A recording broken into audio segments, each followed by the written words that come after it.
Welcome to Visions of the Past, an annual event presented by Estero Island Historic Society and the Matanzas Past Preserve.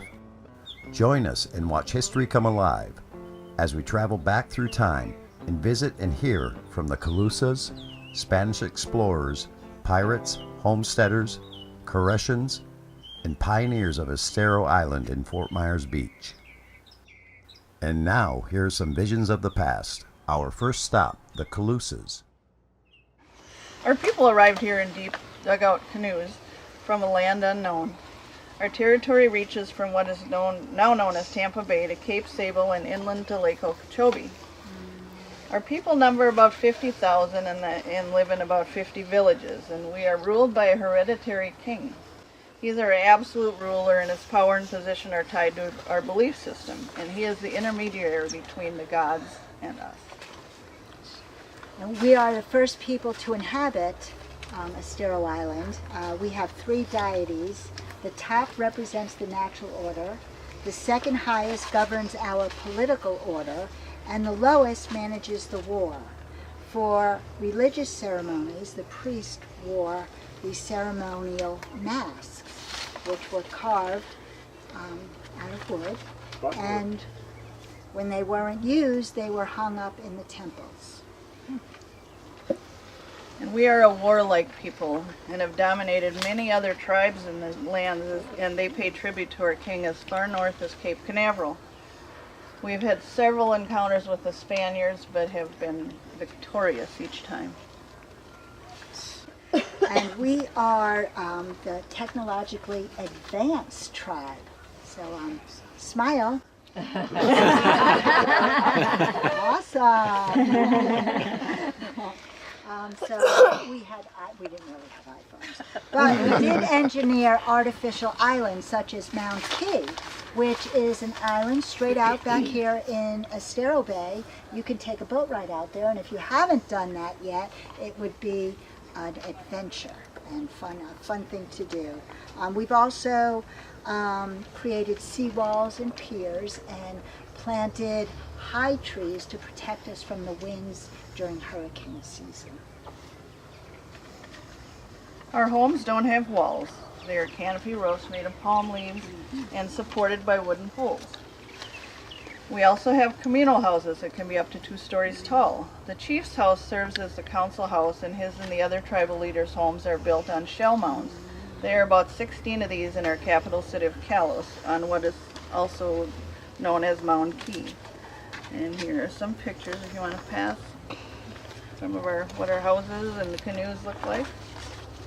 Yes, and we did build our canoes were larger than most tribes. They were able to hold up to 50 people, so they were very sturdy, because we would put sails on them and actually go out to Cuba for trade. Locally here, we were one of the few vegetarians.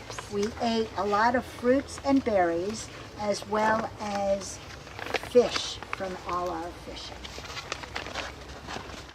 And our fishermen use nets, weirs, spears, hooks, and wooden traps to catch sea life. Shells are used as sinkers and net weights. Our hunters use bows and arrows and blowguns. Shells and wood are used to make hammering and pounding tools. Shells and shark teeth are also used for grating, cutting, carving, and engraving. We had to use what was here to make our tools, and we weave nets from palm fiber cord, and also from the bark of cypress and willow trees. So the palm fiber cord is twisted to make nets, and see that make rope and make nets with it. And we're also known for our elaborate carvings, such as the mask, but we were also very into fashion, so we have carved a lot of beautiful jewelry, as well as tools for eating, for bowls and utensils. And we got really good at it. We were able to use copper, gold, and silver as well. Because it's warm here, we don't have to wear very many clothes. Our men usually just wear breechcloths and the women wear short skirts made of palm leaves and Spanish moss. We rarely wear tops, and we don't wear shoes. The hair, men usually wear their hair long in a top knot because, you know, we like to get our hair off our neck. The man bun. The man bun. The original man bun came Coming from back. And the women wear their hair long and add flowers as a decoration.